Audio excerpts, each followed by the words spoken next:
Well, there's also good news on the economy, and joining me now, tonight's Market Masters, Pat Choate.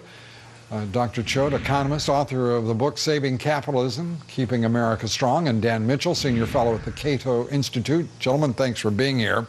Let me turn to the president, if I may first, Pat.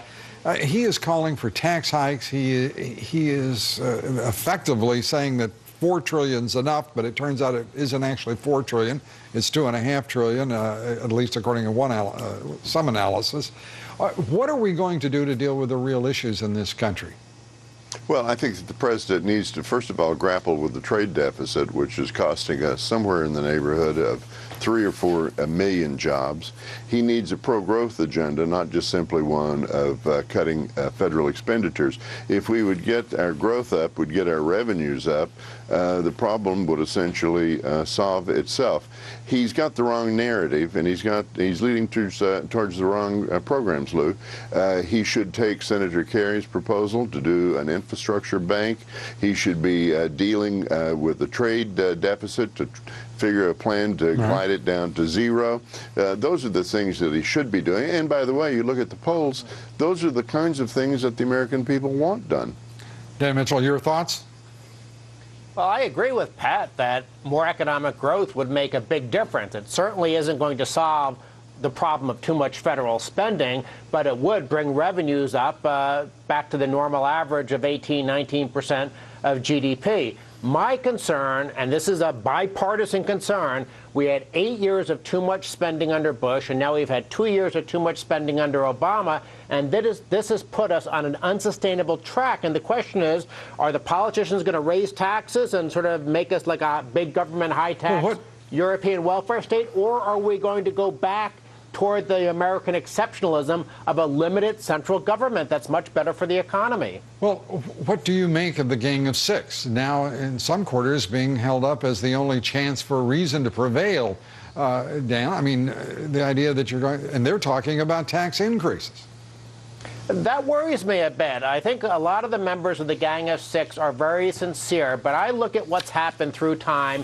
Whenever you raise taxes in Washington, it's like putting blood in the water with hungry sharks around. The politicians instantly say, hey, we got this money coming in. We don't need to restrain spending. As a matter of fact, they're more likely to increase spending. And so I think we got into this problem because of too much spending. We should get out of the problem by bringing down the growth of spending and let revenues catch up just through normal economic growth. That's what we did in the 1990s.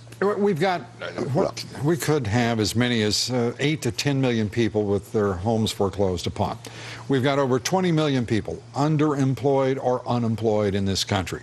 This is a wonderful discussion about rolling back entitlements. It's critical that we do so if we're going to have real reductions in federal spending. But the fact is, for those people and for millions of Americans who are losing confidence in the future of this country, some of whom are giving up, according to poll after poll, gentlemen, they're giving up on the American dream. We have a leader who really can't find any support for his economic leadership. We require strong leadership. There isn't confidence in either him or Congress. What are we to do? Pat? Well, it seems to me that we're going to have to do 2 things. One, we're going to have to take a look at what our expenditures are. Our commitments around the world militarily are too excessive at this point. We should be thinking about bringing our troops back from Japan, bringing our troops back from Europe. We should be finding ways to get out of this war in the Middle East. That's enormous cost. The second thing that we've got to do is we've got to bring up revenues, and it's probably going to be necessary to have both reductions in expenditure and increases in taxes. Remember, we had higher taxes during the Clinton years, but we had a far better economy, and we were to the point where we were paying off the national debt. Dan, I'm going to turn to Dan because we've got about 20 seconds here, Dan, for you get the last word. What we had under Bill Clinton is a federal government that only spent 18% of GDP. Now federal government spending is consuming 24–25% of GDP. That's draining resources from the productive sector of the economy. Shrink government so we can have private sector growth. That's the only way you get real jobs. Pat Choate, Dan Mitchell. Thank you, gentlemen. Appreciate it.